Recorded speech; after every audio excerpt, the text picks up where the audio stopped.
ফুপি কি? Doctor sir আইছে।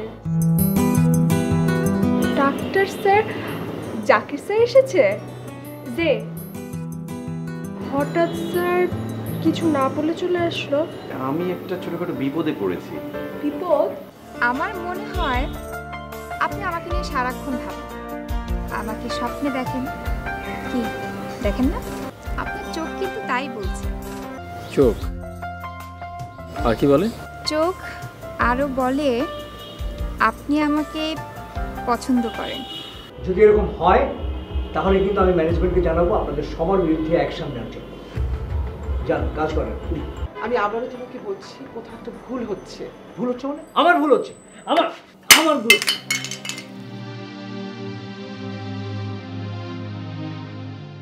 সবসময় মাথা গরম করতে হয় না, প্রথমে মাথা ঠান্ডা রাখবি, তারপর চিন্তা করবি, চিন্তা ভাবনা করে যা বলার বলবি। নুরি স্যার এখানে দাঁড়ায় কি করেন? বাড়িতে চলে।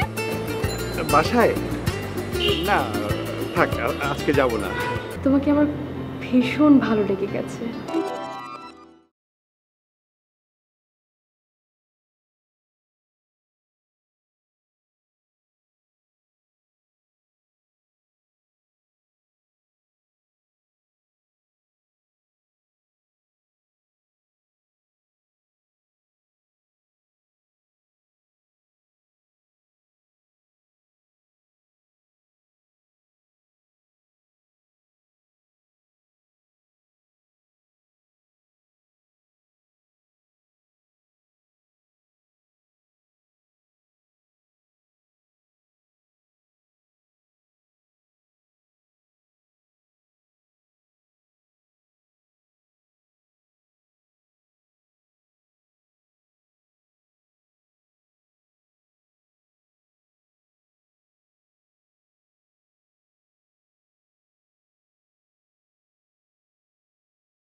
না দাদা। সে কি কথা? তোর বাবাকে বলতি সাঁতারটা শিখিয়ে দিত, তাহলে অন্তত পানিতে ডুবে মরতি না। কোথায় শিখবো দাদা? শহরে না আছে পুকুর, না আছে কোনো খেলার মাঠ। তাও ঠিক, তবু তো বাঁচার জন্য শিখতে হবে।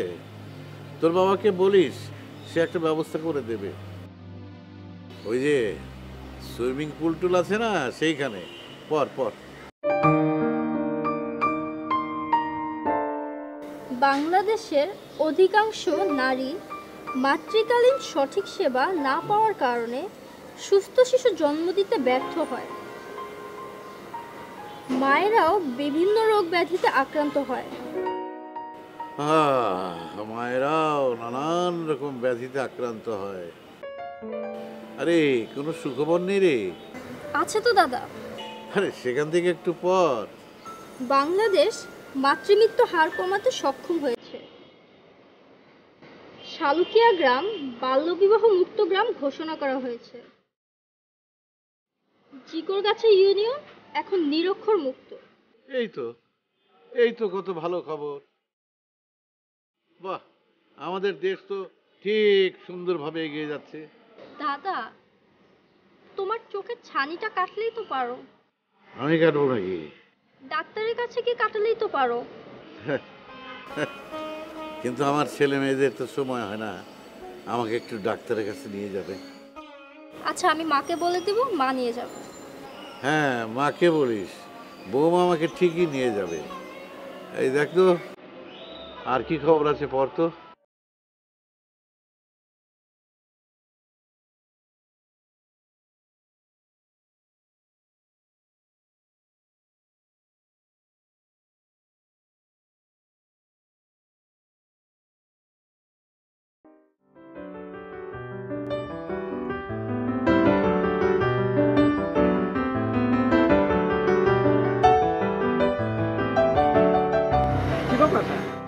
ডাক্তার জাকির, আপনি এখানে দাঁড়িয়ে কেন? ভেতরে চলুন। Thank you. আমি আসলে একটু কাজে যাচ্ছি। ও আচ্ছা। তো আপনি নিশ্চয়ই প্র্যাকটিস করে আসলেন না? প্র্যাকটিস না, এক্সারসাইজ করে এলাম। ও ভেরি গুড, মানে ক্রিকেট এক্সারসাইজ। আপনি ক্রিকেট খেলা দেখেন? আসলে অনেক দীর্ঘ সময় ধরে খেলাটা হয় তো, মানে সময় হয়ে ওঠে না। আপনি একজন সচেতন মানুষের এটা একটা কথা বললেন। এই ক্রিকেট খেলার জন্য বাংলাদেশকে সারা বিশ্ব চেনে, আর আপনি ক্রিকেট খেলা দেখেন না? না, আমি পছন্দ করি, কিন্তু বোঝেনি তো, মানে দেখা হয়ে ওঠে না আর কি। আচ্ছা ডাক্তার জাকির, আপনি একটা পরামর্শ দিন তো, সুস্থ থাকার জন্য, মানে ফিট থাকার জন্য, যেমন ছক্কা চার পেটানোর জন্য আমাদের কি করা উচিত বলেন তো? না, আপনি তো যেহেতু একজন প্লেয়ার, অলরেডি প্র্যাকটিস করছেন, আপনি তো অনেক দূর এগিয়ে আছেন। Very good. তবে এর পাশাপাশি খাবারের ব্যাপারে সচেতন হতে হবে।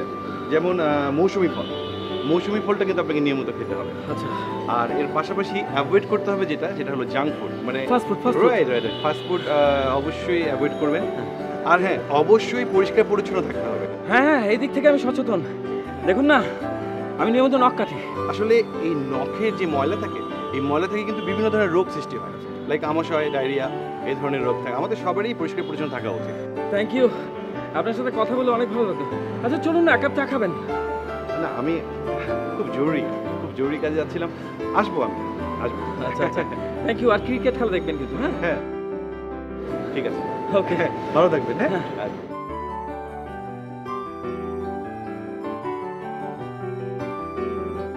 বুঝলাম না, সে এদিক দিয়ে যাচ্ছিল, বাড়ি গেটে দাঁড়িয়ে আছে, কি জানি। ওকে।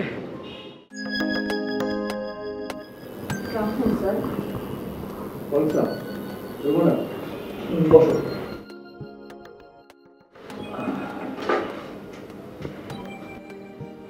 রুমানা, তোমাকে ডেকেছি কয়েকটা কথা বলার জন্য। আসলে আমাদের অফিসে যে কজন অফিসার আছে তাদের সবার মধ্যে আমি তোমাকে অনেক বেশি পছন্দ করি। মানে পছন্দ করি বলতে, তোমার কাজ, তোমার ক্রিয়েটিভিটি, তোমার পার্সোনালিটি, তোমার যে কোনো কাজের ব্যাপারে ডিসিশন নেবার যে ক্ষমতা, এই সব কিছুই আমার খুব পছন্দ। Thank you sir. রোমানা, একটা বিষয় তোমার সঙ্গে আমি একটু শেয়ার করতে চাই। কয়েকদিন থেকে আমার একটা বিষয় নিয়ে অফিসে বেশ কিছু কানাঘুষা হচ্ছে, যেটা আমার ফ্যামিলিতেও ইনফর্ম করা হয়েছে, যে কারণে আমার ফ্যামিলিতে এক ধরনের মানে অশান্তি তৈরি হয়েছে। আমি আসলে জানতে চাচ্ছিলাম যে এটার সোর্সটা কি, মানে কে এই বিষয়টা নিয়ে খুব বেশি ভোকাল। আসলে স্যার, এটা আপনার ব্যক্তিগত ব্যাপার, আমি এই ব্যাপারে কিছু মন্তব্য করতে চাচ্ছি না। দ্যাটস ট্রু, সেটা আসলে সবার জন্যই খুব এম্বারাসিং, কিন্তু তারপরেও মানে আমি যদি এই ক্লুটা জানতে পারি তাহলে আমার জন্য অনেক উপকার হয়। মানে তুমি বুঝতেই পারছো যে আমার ওয়াইফের সঙ্গে এক ধরনের মিসআন্ডারস্ট্যান্ডিং ডেভেলপ করেছে। আমি তাকে খুব মিসআন্ডারস্ট্যান্ড করছি, এটা আসলে ক্লিয়ার হওয়া দরকার। Please help me. আসলে হয়েছে কি স্যার, যেদিন আপনি ভদ্রমহিলাকে নিয়ে চাইনিজে গিয়েছিলেন, সেদিন স্যার ওখানে হুমায়ুন উপস্থিত ছিল।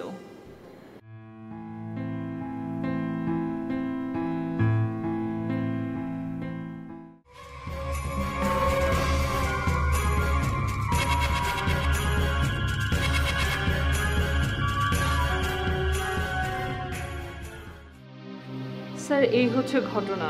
আমি আসলে স্যার আপনাকে বলতে চাইনি, কিন্তু স্যার এখানে আপনার পারিবারিক ব্যাপার জড়িত, সেজন্য বললাম sir. Thank you so much. তাহলে হুমায়ুন, আমি আসলে বুঝতে পারছি না যে হুমায়ুনকে কি কেউ অ্যাসাইন করেছিল নাকি এটা ওর স্বভাবের মধ্যেই। এনিওয়ে, আমি তো আসলে ক্লুটা পেয়ে গেলাম, আমি অনেকটা রিলিফ, কারণ এটা নিয়ে আমার মধ্যে বেশ এক ধরনের মানসিক অশান্তি হচ্ছিল। আর তুমি তো জানোই, আমি তোমাকে বললাম যে আমার ফ্যামিলিতে একটা অশান্তি হচ্ছিল। Now I am clear. Thank you so much. জি স্যার। তুমি তোমার কাজে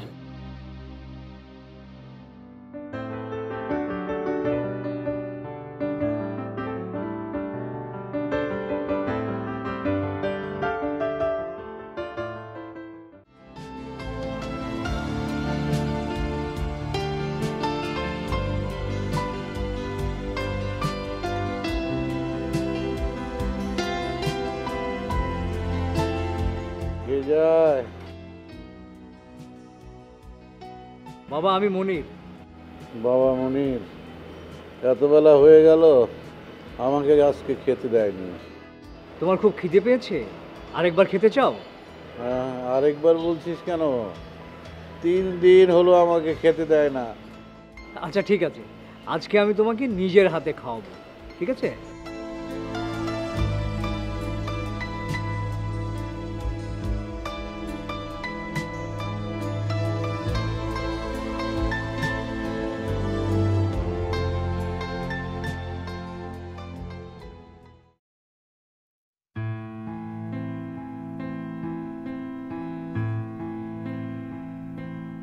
মা কেমন আছো?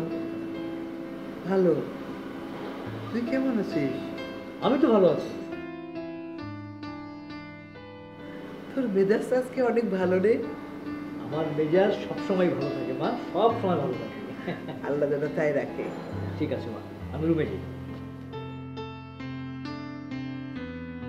আল্লাহ তুমি না ফোন করেছে।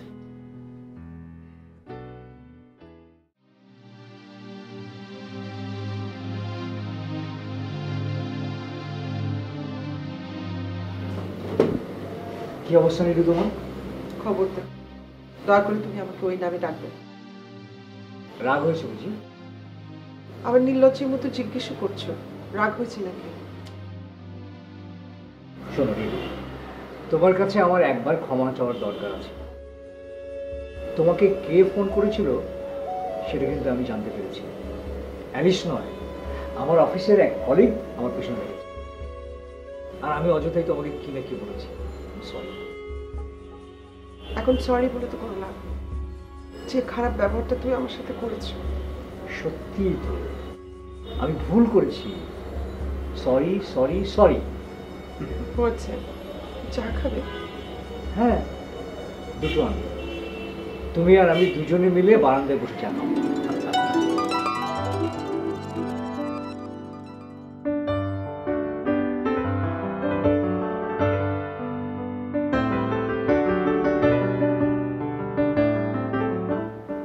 এই যে মামুনিরা, লেখা মামুনি কি করছো? এই যে মামুনি কি করছো? কিছু না মানে? এই যে আমি দেখছি তুমি ছবিতে কালার করছো। হ্যাঁ আঁকা কি অবস্থা তোর? কি ব্যাপার, তোমরা এত গম্ভীর কেন? একটা প্রশ্ন করলে ঠিক মতো উত্তর দিতে হয়, বড়রা প্রশ্ন করলে তার সঠিক উত্তর দিতে হয়। বাবা কি হয়েছে বলো না? আমরা তোমাকে ভয় পাই। ভয় পাস আমাকে? কেন কেন বলতো? তোমার অনেক রাগ তাই।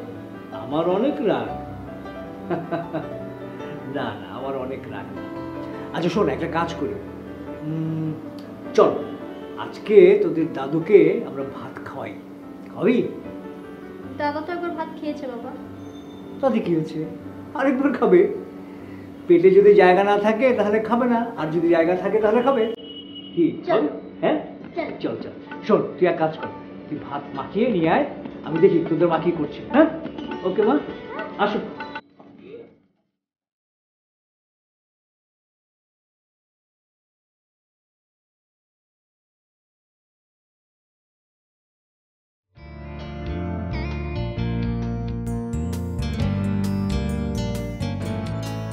আচ্ছা, বিষয়টা কি? কোন বিষয়ে? আরে বাবা, প্রতিবেদনের বিষয়টা কি? নারীর ক্ষমতায়ন। ভালো সাবজেক্ট তো, দিয়ে দেন।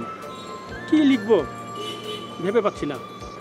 আচ্ছা, নারীর ক্ষমতায়ন সম্বন্ধে আমি আপনাকে কিছু ইনফরমেশন শেয়ার করি। ম্যাক্সিমাম সময়ে না ক্ষমতার একটা ভুল ব্যাখ্যা দেওয়া হয়, রাজনৈতিক ক্ষমতার সাথে অনেক সময় এটাকে মিলিয়ে ফেলা হয়। বাট আপনি এইখানে নারীর ক্ষমতায়ন বলতে ঠিক সেটাকে বোঝাবেন। অনেকেই নারীকে অনেক জায়গায় কথা বলতে দেয় না, চিন্তা করে এদের বুদ্ধি কম, কিন্তু সেটা ঠিক না।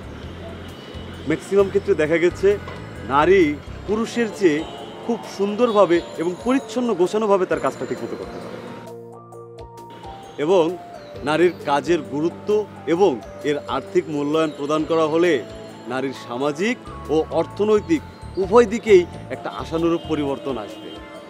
মজার কথা হলো আমাদের বাংলাদেশের সরকার আমাদের জাতীয় অর্থনীতিতে নারীর এই অবদানকে মূল্যায়িত করে সারা বিশ্বের বুকে একটা অনুকরণীয় দৃষ্টান্ত স্থাপন করেছে।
হ্যালো মিতু, হ্যাঁ তোমাকে না বলেছিলাম যে আজ তোমাকে নিয়ে একটু বাইরে বের হব।